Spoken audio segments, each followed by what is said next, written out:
Good evening, students, and welcome to the fifth lecture of Cartesian compounds. अभी तक हमने काफी चीजें इसके बारे में डिस्कस कर ली है, including isomerism, nomenclature. Now we are going to discuss the last part of Cartesian compound, that is theories. Theories के बारे में बात कर रहे हैं. Cartesian compound की डिस्कवरी हुई, Cartesian compound कैसे बिहेव करता है, उसका स्ट्रक्चर क्या होता है, कैसा डी ऑर्बिटल इन्वॉल्व होता है, वो सब हम इसे जानना चाहते हैं. सो इसके लिए अलग अलग थ्योरीज दी गई थी. सबसे पहले जो थ्योरी दी गई थी, it was given by Werner. Werner एक साइंटिस्ट थे, उन्होंने अपनी थ्योरी दी थी, तो उसे कहते हैं वर्नर थ्योरी. फर्स्ट जो हम डिस्कस करेंगे that will be Werner theory. पहला वर्नर थ्योरी था. सेकंड, इसके बाद वर्नर थ्योरी में भी काफी सारे ड्रॉबैक्स होते थे.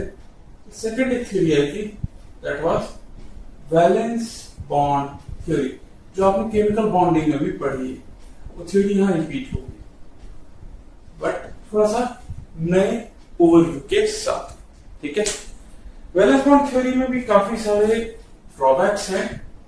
फिर थर्ड हमारी पास थ्योरी आएगी क्रिस्टल फील्ड थ्योरी. हम यहीं तक डिस्कस करेंगे.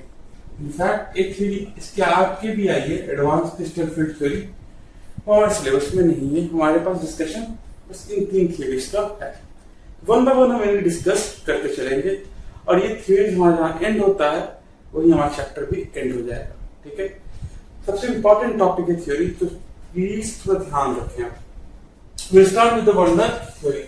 सबसे पहले हम डिस्कस करेंगे आज वर्नर थ्योरी. तो what is Werner theory? Werner theory क्या है?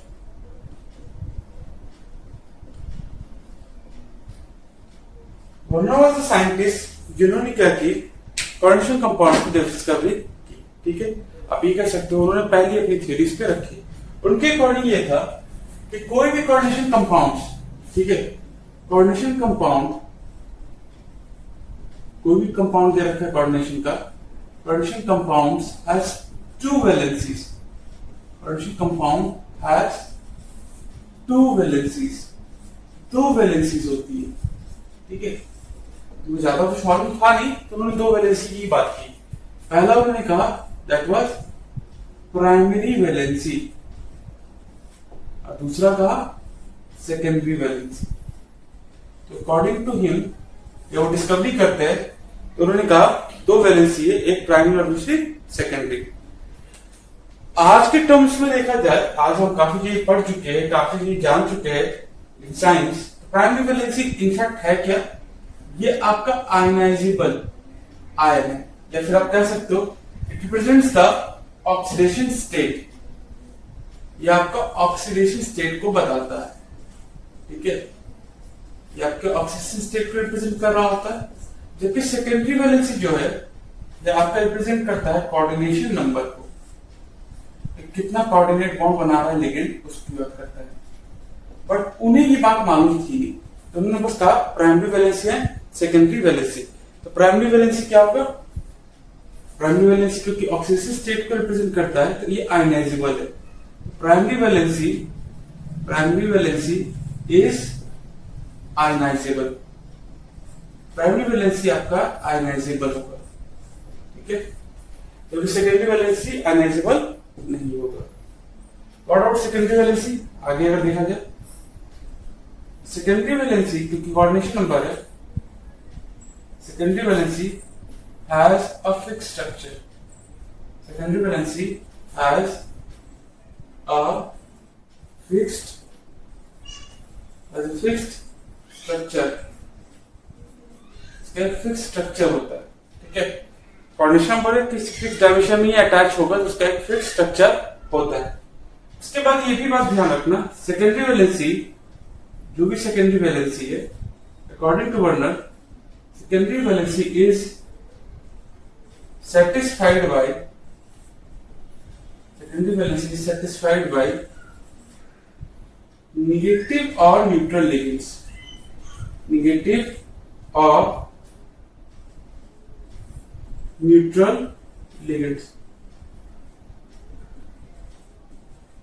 अब आप सोचो तो पॉजिटिव लिगेंड्स कहां चलेंगे? आपने तो पॉजिटिव लिगेंड्स भी पढ़ाया था। यस, मैंने पढ़ाया था, बट वर्नर के टाइम पे पॉजिटिव लिगेंड्स की डिस्कवरी नहीं हुई थी। तो उन्होंने बस ये माना कि सेकेंडरी वैलेंसी जो होता है सिर्फ निगेटिव या फिर न्यूट्रल लिगेंड्स की सेटिस्फाई कर सकता है। ठीक है, तो ये बात ध्यान रखिएगा, दैट इज वेरी इंपॉर्टेंट। क्योंकि वर्नर पहले साइंटिस्ट थे जिन्होंने थ्योरी दी थी, तो उनको पॉजिटिव लिगेंड्स के बारे में जानकारी थी ही नहीं। प्राइमरी वैलेंसी आयनाइजेबल होता है, ठीक है, तो आप यहां लिख लो, secondary valency is non ionizable. ठीक है,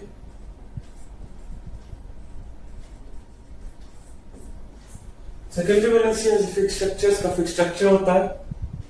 secondary valency satisfied by negative और न्यूट्रल लिगेंड्स। नेगेटिव और न्यूट्रल लिगेंड्स वो सेटिस्फाइड होते हैं। फॉर एग्जांपल अगर मैं कहूं आपके पास कंपाउंड दे रखा है, लेट्स से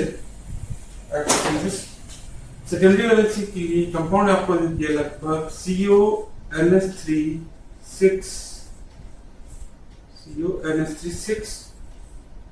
Cl3।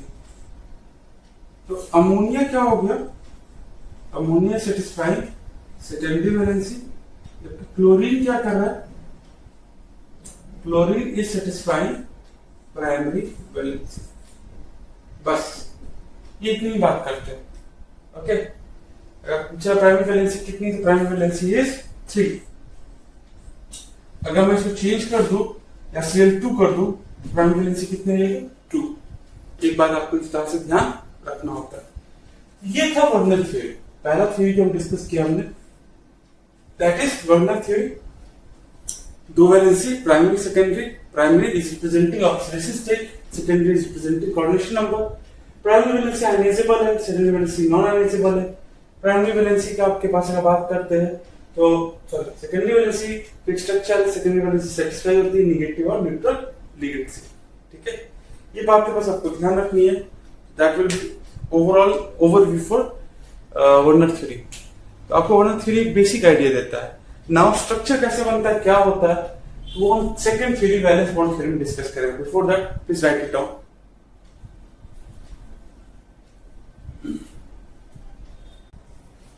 चलिए अब डिस्कस करते हैं हम second theory, that is valence bond theory. Valence bond theory क्या कहती है, इसको शॉर्ट में तो हमने कहा था इट इज VBT। ठीक है, इसका कहना ये था, बस पहला पॉइंट हम ये कह सकते हैं कि आपके पास जो भी लिगेंड्स होते हैं, लिगेंड्स जितने भी दे रखे, donate, ligands donate there lone pair. Ligands क्या करते हैं, अपने लोन पेयर को डोनेट करते हैं टू मेटल।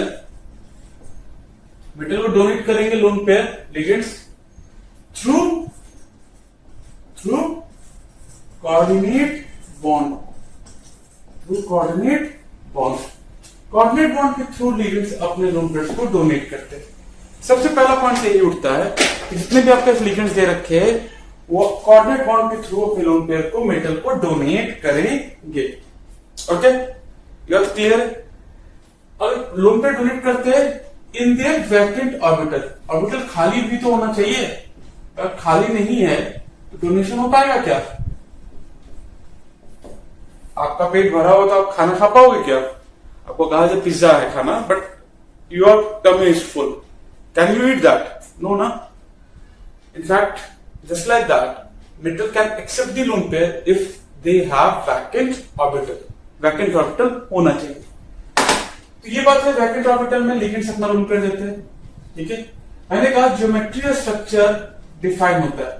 तो ज्योमेट्री और structure of coordination compound, geometry structure of coordination compounds, geometry or structure of coordination compounds depend on nature of ligands। Ligand का नेचर कैसे, इस पर बहुत कुछ डिपेंड करता है। ठीक है, कुछ इंपॉर्टेंट लिगेंड्स हमें ध्यान रखने, कैसे डिफाइन करेंगे, we will see that. Before that third एक पॉइंट और समझते हैं। लिगेंड्स आर अरेंज्ड, लिगेंड्स को अरेंज किया जाता है, arrange according to their splitting power. D orbital को स्प्लिट किया जा सकता है according to their splitting power. आपको पता है कि ओवरऑल होता क्या है, जो भी ऑर्बिटल्स है, ठीक है, ऑर्बिटल्स डी के कितने होते हैं, 5 हो रहे हैं, ठीक है, dxy, dyz, dxz, dx square, y square, dz square, तो उनको तोड़ा जा सकता है। लिगेंड्स उसको तोड़ने में मदद करते हैं bye there repulsion. Repulsion create करते हैं लिगेंड्स और उसके चलते टूट जाता है। तो लिगेंड्स को उसी तरह अरेंज किया गया। Ligands are arrange according to their splitting power and that is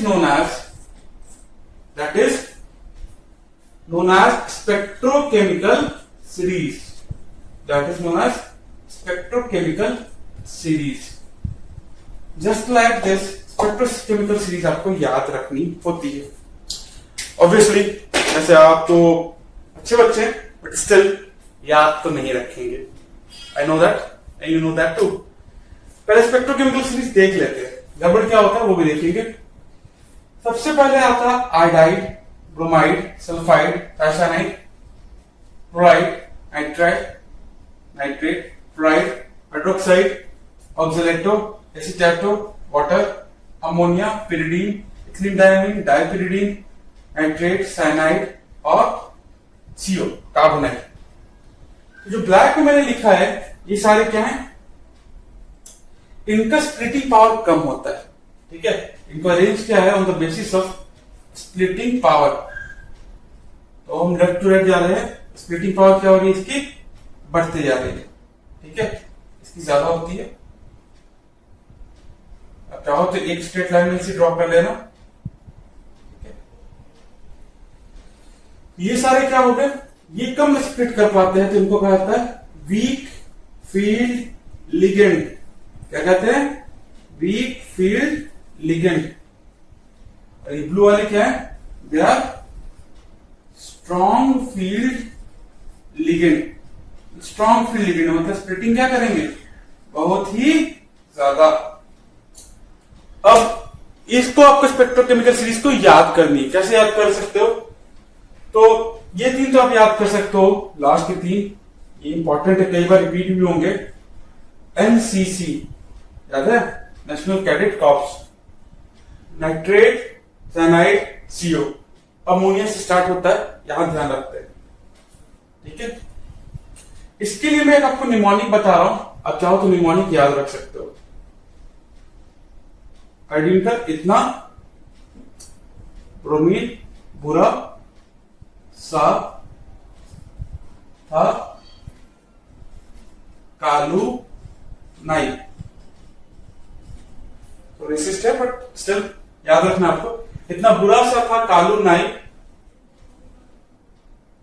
फेरा हाथ उसका, फेरा हाथ उसका ऐसे पानी फेरा हो जैसे। निमोनिक क्यों देते हैं इनऑर्गेनिक केमिस्ट्री में, सो दैट कि आपको याद रखे, ने में हेल्प मिले। That is very important, you have to remember this spectrochemical series, इसलिए निमोनिक भी बता दिया। Otherwise if you want you can remember this iodide, bromide, sulphide, thiocyanide, chloride, nitrate, fluoride, hydroxide, oxalate, acetate and water. Strong field ligand तो बहुत limited है, ammonia बहुत ज्यादा repeat होगा, pyridine, ethylene diamine, dipyridine, then NCC, nitrate, cyanide and carbonyl. इतना बुरा सा था कालू नाई, फेरा हाथ उसका ऐसे पानी फेरा हो जैसे। आप चाहो तो निमोनिक से याद कर लो, चाहो तो आप डायरेक्टली याद कर लो, but this spectrochemical series has to be remembered. कैसे अरेंज है, in the basis of splitting power. Splitting power के बेसिस पे इसको अरेंज किया गया है। सबसे ज्यादा स्प्लिटिंग पावर किसका लिखा है मैंने, कार्बोनाइल का, बहुत स्ट्रॉन्ग स्प्लिटिंग पावर होती है। सबसे कम किसका, आयोडाइड का, क्योंकि इसका साइज बहुत लार्ज होता है, इसलिए काफी स्टेबल है, तो लोन पे बहुत कम देता है, स्प्लिटिंग बहुत कम करता है। 3 पॉइंट्स हमने बेसिक डिस्कस किए, स्पेक्ट्रोकेमिकल सीरीज हमने देख ली। स्पेक्ट्रोकेमिकल सीरीज अरेंज किया हुआ on the basis of splitting power. Okay, postulate देखेंगे, but please write this down, spectrochemical series लिख दो, निमोनिक भी लिख लो, अगर दिक्कत होगी तो यूज कर लेना, अगर याद हो गया तो well and good, but you have to remember this, please write it down.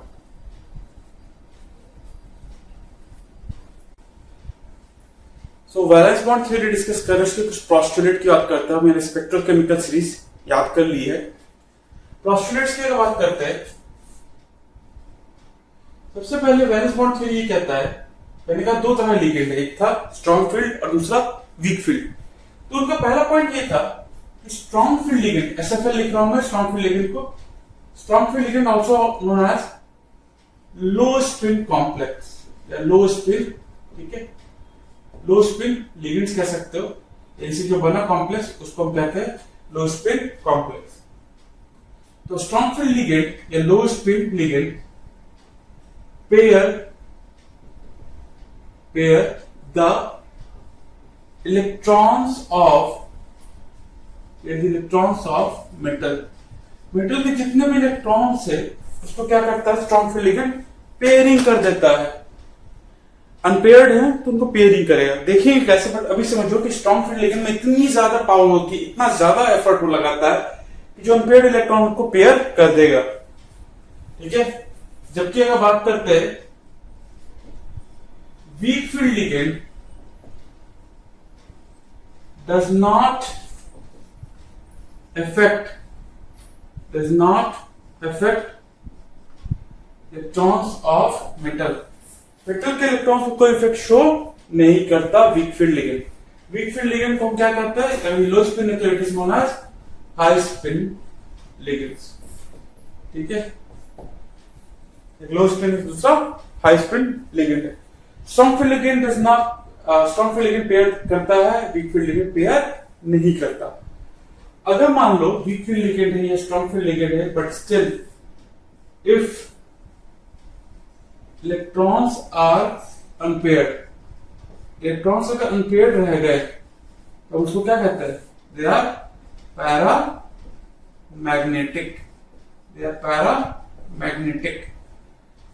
और अगर पेयर्ड होते तो क्या कहते हैं, it is known as diamagnetic. एक पैरामैग्नेटिक है और दूसरा डायामैग्नेटिक है। सो पैरामैग्नेटिक में कई बार ये टर्म पूछा जाता है, ये बात भी आपने कई बार पढ़ ली, बट स्टिल मैं रिकॉल करा दे रहा हूं। मैग्नेटिक मूवमेंट, जो भी पैरामैग्नेटिक होता है उसका कुछ मैग्नेटिक बिहेवियर होता है, उसको हम कैलकुलेट करते हुए magnetic movement it is equal to n into n+2 का अंडर रूट पर यूनिट बोर्ड मैग्नेट्रॉन। n क्या है, number of unpaired electron, number of unpaired electron. Unpaired electron जो होता है उसी का नंबर होता है। तो तीन ही पोस्टुलेट के पॉइंट्स है, तीन पॉइंट्स में से सबसे मेनली दो हैं, स्ट्रॉन्ग फील्ड लिगेंड पेयरिंग करवाएगा और वीक फील्ड लिगेंड पेयरिंग नहीं करवाएगा। इसीलिए आपको स्पेक्ट्रोकेमिकल सीरीज याद रखनी होती है। क्यों? क्योंकि याद नहीं हो तो पता ही नहीं चलेगा ना वीक फील्ड कौन स्ट्रॉन्ग फील्ड कौन है। क्वेश्चन इस टॉपिक पे ही बिल्ड होते हैं, ठीक है। पहले पोस्टुलेट लिखो, मैं एग्जांपल्स लेकर बताता हूं, राइट इट डाउन।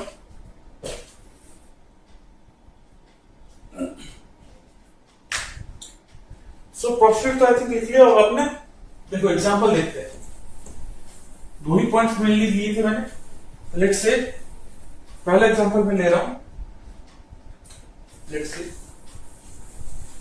ये एग्जांपल है, पहले ये तो समझ लो, ये बात तो आई थिंक पता है, फिर भी आप लिख लेते हैं। कोऑर्डिनेशन नंबर की बात करते हैं। मान लो अगर 2 है, स्ट्रक्चर क्या होता है, तब इसको कहते हैं इट इज लीनियर। 2 के लिए स्ट्रक्चर इज लीनियर। इसमें तो आई थिंक कोई दिक्कत आपको नहीं होगी। अगर 3 है तो क्या कहते हैं स्ट्रक्चर, 3 आपके पास क्या रखा है, in that case it is trigonal planar. 3 is trigonal planar. 4 है तो इट इज टेट्राहेड्रल। तो टेट्राहेड्रल कहते हैं, या फिर मैं कई बार कहता हूं स्क्वायर प्लेनर। अब स्क्वायर प्लेनर बहुत कम बार आपके सामने दिखा होगा, बट अब दिखेगा। स्क्वायर प्लेनर का हाइब्रिडेशन क्या होता है, dsp2। कौन सा डी ऑर्बिटल इन्वॉल्व होता है, dx2 y2। कैसे इन्वॉल्व होता है, क्यों इन्वॉल्व होता है, सब कुछ बताएंगे, बट अभी बस ये ध्यान रखो स्क्वायर प्लेनर इज dsp2 और D orbital is dx2 y2। अगर 5 है तो क्या कहते हैं, तब कहते हैं it will B trigonal bipyramidal, TBP ये कहते हैं। और ट्राइगोनल बाइपिरामिडल इज sp3d, या फिर square pyramidal. Square pyramid, something ऐसा स्ट्रक्चर होता है स्क्वायर पिरामिडल का। एक स्क्वायर बना हुआ होता है और बीच में एक एटम और होता है उससे अटैच्ड होता है, something like this. This is nothing but DsP3। ये होता है DsP3। ये क्या हो गया? Triangle bipyramidal, this is square pyramidal. D कौन सा? Again dx square y square. 6 है तो 6 तो आपको इजी है, दैट इज ऑक्टाहेड्रल। sp3d2 होगा या फिर पॉसिबिलिटी एक ये भी है d2sp3। इसमें कौन डी इन्वॉल्व होता है? तो dx square y square and साथ ही साथ dz स्क्वायर। तो ये बातें आपके सामने आती हैं कि कोऑर्डिनेशन नंबर अगर 2, 3, 4, 5, 6 है, स्ट्रक्चर क्या होगा। इसके आगे की बात नहीं करते, जैसे हम कोऑर्डिनेशन कंपाउंड में बात, सॉरी जैसे हमने केमिकल बॉन्डिंग बात की 7 के लिए, हमारे पास 6 तक का ही केस आएगा, ठीक है। तो ये बात आपको ध्यान रखनी, स्ट्रक्चर आपको पहले से याद है। डी ऑर्बिटल भी ध्यान रखो, मैं क्रिस्टल फील्ड थ्योरी में सारी चीज बताऊंगा, कौन सा डी ऑर्बिटल क्यों इन्वॉल्व हुआ, will see that too. But ये बात तो आई थिंक क्लियर होगा। प्लीज इसको भी लिख लो, फिर एग्जांपल लिखते हैं, क्योंकि ये बात इंपॉर्टेंट है।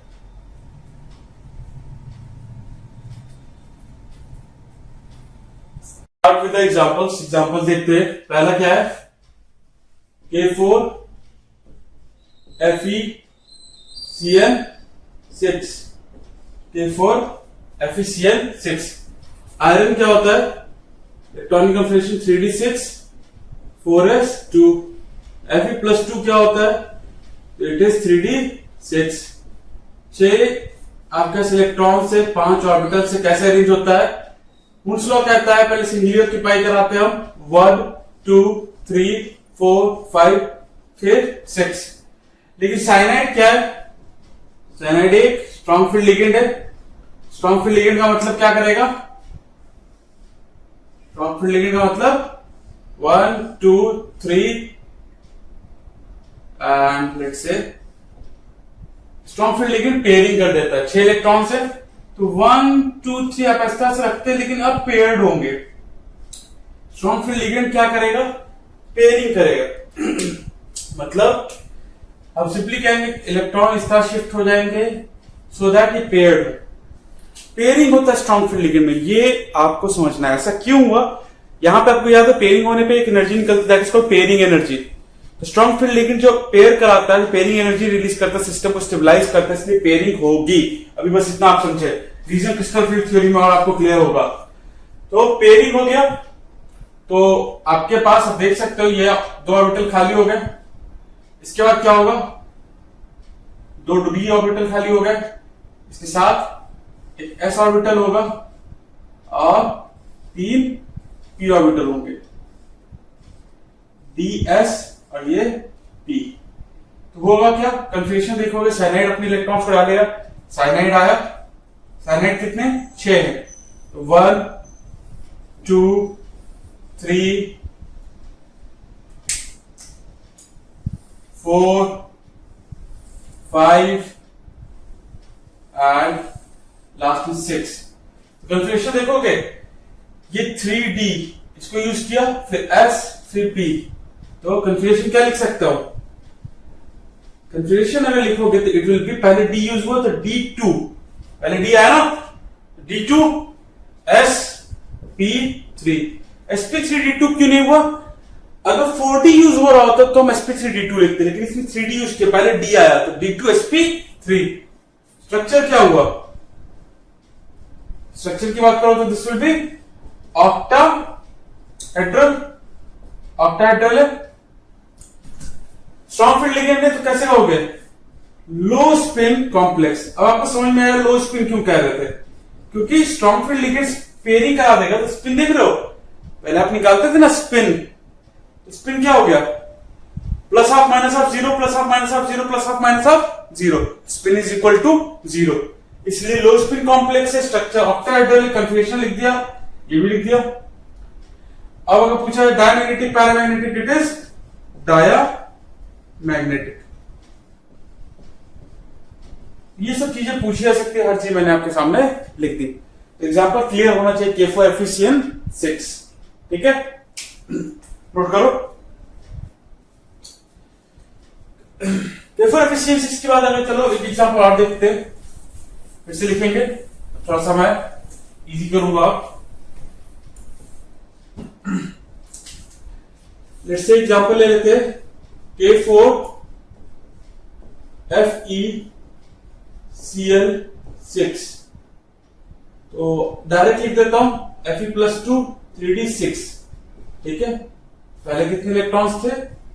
6 इलेक्ट्रॉन्स थे। 1 2 3 6 इलेक्ट्रॉन 1 2 3 4 5 8 6। क्लोरीन मतलब क्लोरीन कैसा होता है? That is weak field ligand, pairing कभी नहीं होगी, नो पेयरिंग। अब पेयरिंग नहीं होगी तो इलेक्ट्रॉन जैसा था वैसा ही रह जाएगा। नो पेयरिंग, पेयरिंग नहीं होती, क्यों? वीक फील्ड लिगेंड है। 1 2 3 4 3D पेयरिंग नहीं हुई। 4S खाली है, 4P खाली है, 4D खाली है। अब D क्यों बना है ये भी समझ में आएगा। देखो अब आपके पास जो क्लोराइड है, क्लोराइड को तो वैकेंट ऑर्बिटल चाहिए। क्लोराइड कितने हैं? तो क्लोराइड मैंने 6 दे रखे थे। अब ये जो Cl- आया, यहां इलेक्ट्रॉन डाल सकता है क्या? नो। एक भी इलेक्ट्रॉन अगर है तो वहां पे इलेक्ट्रॉन नहीं डाल सकता, क्योंकि लोन पेयर डोनेट करता है। डोनेट कहां करेगा? एक क्लोराइड यहां करेगा, एक Cl- कहां करेगा? यहां करेगा। एक Cl- कहां करेगा? यहां करेगा। एक Cl- कहां करेगा? यहां करेगा। सिमिलरली एक Cl- कहां करेगा? इस वाले में। एक Cl- कहां करेगा? यहां पे। तो यहां पे क्या हुआ? हम कहते हैं तो कंपाउंड का हाइब्रिडेशन क्या है? sp3d2। क्यों दिख रहा है? आउटर D यूज हुआ, हाइब्रिडेशन इज sp3d2। कॉम्प्लेक्स कहता है तो complex is outer D complex. पिछला क्या था? इनर D, ये आउटर D है। कंफ्यूजन लिख लिया। स्ट्रक्चर क्या होगा? ऑक्टाहेड्रल, हाई स्पिन या लो स्पिन? देख रहे हो स्पिन ज्यादा है ना। मान लो ये क्लॉकवाइज है तो प्लस हाफ माइनस ये तो 0 हो गया, plus half plus half plus half plus half 2 आ गया। High spin complex.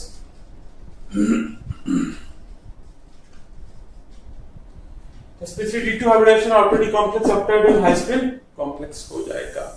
ठीक है, तो इस तरह से आपसे कई चीजें पूछी जा सकती है। ठीक है, ये बात आपको थोड़ा ध्यान रखना होगा। तो मैंने ऑक्टाहेड्रल एग्जांपल्स ले लिए, आई थिंक यहां तक क्लियर है। सबसे इंपॉर्टेंट चीज है कि आपको ये एटलीस्ट याद हो कि आयरन का एटॉमिक नंबर क्या है, अदरवाइज यही नहीं होता पाओगे। ठीक है, चलो अगला देखते हैं, नोट करो इसमें भी। नेक्स्ट देख रहे हैं, निकल देख लेते हैं। निकल के एग्जांपल्स ले रहे हैं। लेट्स से NiCl4 2 माइनस, निकल क्या हो गया? +2 में। ठीक है, scandium, titanium, vanadium, chromium, manganese, iron, cobalt, निकल 28 होता है। ये कैसा हुआ? D8 8 है। कैसे लिखोगे? इस तरह से लिख दिया। 1 2 3 4 5 6 7 8 ये हो गया। ये D8 है। साइनाइड कैसा? याद होगा, स्ट्रॉन्ग फील्ड लिगेंड। क्या करेगा? एक ही चीज तो बोले वीवीटी में, स्ट्रॉन्ग फील्ड लिगेंड पेयरिंग करता है। 8 इलेक्ट्रॉन 1 2 3 4 5 6 7 8, एक खाली छूट गया। फिर क्या होगा? 4s एंड उसके बाद 4p। ठीक है, क्या लिखोगे? 4 इस बार लिखेंगे, पहले 6 थे, 4 है। 4 कहां कहां डालेंगे? अपने इलेक्ट्रॉन साइनाइड एक यहां डाल देगा, एक साइनाइड यहां डाल देगा, 2 हो गए। तीसरा कहां डालेगा साइनाइड? यहां। चौथा यहां। वाइब्रेशन क्या होगा? एक D यूज हुआ, एक S यूज हुआ और एक P, फिर एक और P, DsP2 क्या हो गया इसका? हाइब्रिडाइजेशन। Hybridization is DsP2। अब समझ में आ गया होगा कि d ऑर्बिटल जब यूज होता है तो DsP2। स्ट्रक्चर क्या होगा? स्ट्रक्चर की बात करोगे तो it will be square planar होगा। DsP2 and square planar. Okay, and inner D outer D, inner D एक ही जो डी यूज हुआ तो इनर डी कॉम्प्लेक्स है। हाई स्पिन या लो स्पिन पेयरिंग हो गई है तो लो स्पिन कॉम्प्लेक्स है। पैरामैग्नेटिक या डायमैग्नेटिक दिख रहा है? कोई भी अनपेयर्ड इलेक्ट्रॉन है क्या? No, it will be diamagnetic. कुछ भी पूछा जा सकता है आपसे, बात को समझे। थर्ड एग्जांपल समझ में आ चुका है, चौथा ले लेते हैं सिमिलर टाइप का। NiCl4 2- B8 सिस्टम है, ठीक है। 1 2 3 4 1 2 3 4 5 6 7 8 B8 है। पेयरिंग होगा क्या? Chlorine is weak field ligand. Chlorine क्या है? वीक फील्ड लिगेंड है, तो नो पेयरिंग, पेयरिंग नहीं होता है। ओके, तो कैसे रखोगे फिर इलेक्ट्रॉन्स को? अनपेयर्ड है तो डी रख देते हैं यहां पे 1 2 3 4, ऐसे रख देते हैं, पी रख देते हैं, फिर 4D आपका रहेगा। ये मैं बस लिख दे रहा हूं सो दैट कि आपके पास पता हो कि किस तरह से ये जा रहा है, ठीक है। वीक फील्ड लिगेंड की पेयरिंग नहीं होती, ये बात क्लियर है। तो इलेक्ट्रॉन्स कैसे होंगे? 8 है, 1 2 3 4 5 6 7 8, पेयर्ड नहीं होगा। Cl- जाएगा, खाली है नहीं तो यहां पुट करेगा, यहां पुट करेगा, यहां पुट करेगा एंड यहां पुट करेगा। क्यों? क्योंकि डी खाली नहीं था। क्या लिखोगे? Hybridization. Hybridization will be, hybridization है इस केस में sp3। ज्योमेट्री कैसे हो गई? तो टेट्राहेड्रल, ठीक है, tetrahedral. Inner D outer D, D तो यूज ही नहीं हुआ, इसकी बात नहीं करेंगे। लो स्पिन या high spin? It will B high spin, high spin complex है। डाया या पैरा? देख लो, दोनों पेयर्ड इलेक्ट्रॉन, पैरामैग्नेटिक। अगर मैं इसमें मैग्नेटिक मोमेंट पूछूं तो मैग्नेटिक मोमेंट कितना है? दोनों पेयर्ड इलेक्ट्रॉन है तो 2 × 2 + 2 √ तो इट विल बी √8 4 मैग्नेट्रॉन। ऐसा हो सकता है, तो बात आपको ध्यान रखनी होगी। बोर्ड्स में, नीट में, मेंस में इस टाइप के सवाल बहुत पूछे जाते हैं। कैसे होते हैं? ये कंपाउंड दे दिया गया, आपसे ये पूछ दिया गया what is the hybridization, option दे दिए गए sp3 sp3 d2 d2 sp3, इस तरह से काफी। इनर डी है, आउटर डी है, इसलिए मैं इस तरह के एग्जांपल्स उठा रहा हूं। 4 हो गए, और एग्जांपल 1 2 ले लेते हैं। देखिए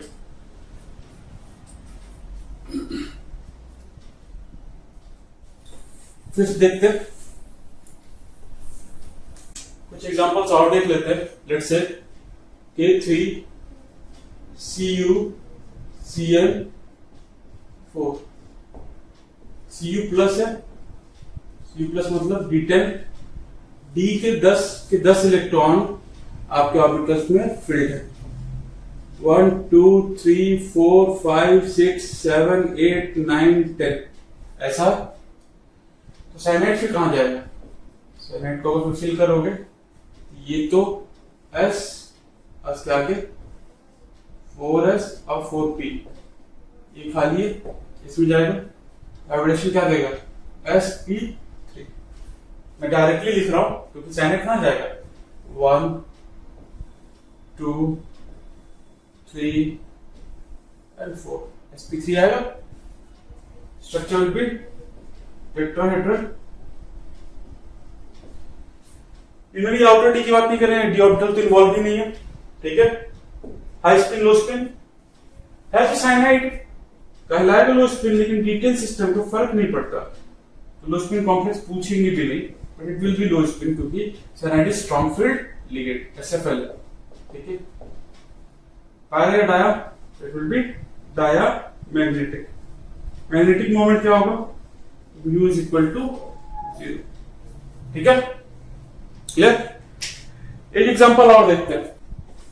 NiNS36 NiNS36 + 2 क्या लिखोगे? निकल D8 सिस्टम। यस, तो इंटरेस्टिंग कैसे, थोड़ा गौर से देखिएगा।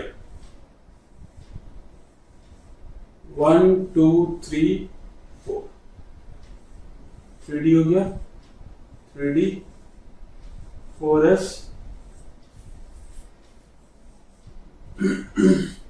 4P, after that 4D। Interesting क्यों है? देखो, अमोनिया D8 सिस्टम है तो पेयरिंग करेगा, ये तो पता है, डायरेक्टली पेयरिंग करके लिए तो कोई दिक्कत ना होना चाहिए। अब तो 1 2 3 4 5 6 7 8 एक डी यहाँ पे खाली है, एक एस खाली है, पी खाली है, डी खाली है, 6 इलेक्ट्रॉन्स पुट करने हैं। तो ये लिख सकता हूं क्या? अमोनिया क्या करे, एक इसमें दे, 2 फिर 3 4 5 लास्ट में 6, ऐसा कर सकता है क्या? Is possible? Answer is no. क्यों? एक 3D यूज करे और एक 4D यूज करे, हाइब्रिडेशन क्या कहोगे? DsP3D, ऐसा कभी सुना है क्या? गलत, ऐसा नहीं होता। क्यों? 3D और 4D के बीच में एनर्जी डिफरेंस बहुत ज्यादा होता है, तो दिस इज नॉट पॉसिबल, ये नहीं हो सकता। रादर देन ऐसा ना हो, इसलिए क्या करता है, ये जो अमोनिया आता है, अमोनिया डायरेक्टली 1 2 3 4 5 एंड 6। तो रियल में हाइब्रिडेशन क्या है इसका? Hybridization will be sp3b2। outer D inner D, the answer is outer D complex, it is outer D complex, low spin या high spin। अब देखो, सिंस outer D यूज हो रहा है तो पेयरिंग करने की कोई जरूरत है क्या? It is not necessary to pair it also, क्योंकि ऑर्बिटल खाली है। It will be, यहां पे आपके देखा जाए, it will be paramagnetic, it is paramagnetic with a magnetic moment of √8। Important case है, रीजन सिंपल सा मैंने बता दिया है। रीजन क्या है? inner D outer D energy difference is quite high, inner D and outer D energy difference, inner D outer D energy difference is very high। इसलिए हमेशा आपको ड्रॉ करके चेक करना, कोई हार्ड एंड फास्ट रूल नहीं लगाइएगा, हमेशा draw करके आप चेक कीजिएगा हर केस में। मैं आपको एग्जांपल शीट दूंगा, उसमें आप सॉल्व करके देखिएगा। बाकी आपको और क्वेश्चंस भी सॉल्व करने में मिलेंगे, एनसीईआरटी में मिलेंगे। हमेशा क्या करो, ड्रॉ करो, पेयरिंग करके देखो पेयरिंग हो रहा है या नहीं, उसके बाद आप सॉल्व करने की कोशिश करेंगे। ओके, एक क्वेश्चन आप होमवर्क में ले लो, आप इसके बारे में बताइएगा। NiCO4 न्यूट्रल कॉम्प्लेक्स है, इसके बारे में बताइएगा। NiCO4 क्या क्या बताना है? हाइब्रिडेशन क्या है, इनर डी है, आउटर डी है, ये बताना है। स्ट्रक्चर क्या है ये बताना है। लो स्पिन हाई स्पिन ये बताना है। पैरामैग्नेटिक है तो आपको ये भी बताना है इसका मैग्नेटिक मोमेंट क्या होगा। That will be your homework. Okay, so overall इस तरह से आपके पास मैंने कई सारे एग्जांपल्स लिए, थ्योरीज बेसिकली डिस्कस की। क्रिस्टल फील्ड थ्योरी हम लोग नेक्स्ट क्लास में डिस्कस करेंगे क्योंकि इट इज वेरी अपने में थोड़ा सा बड़ा टॉपिक है। We will discuss in detail. I will stop coordination compounds at that point of time. Okay, so overall please revise कर ले इसको और जो शीट मिले अराउंड 10 क्वेश्चन आपको सॉल्व कर लेंगे। ठीक है, तो will stop here. Thank you.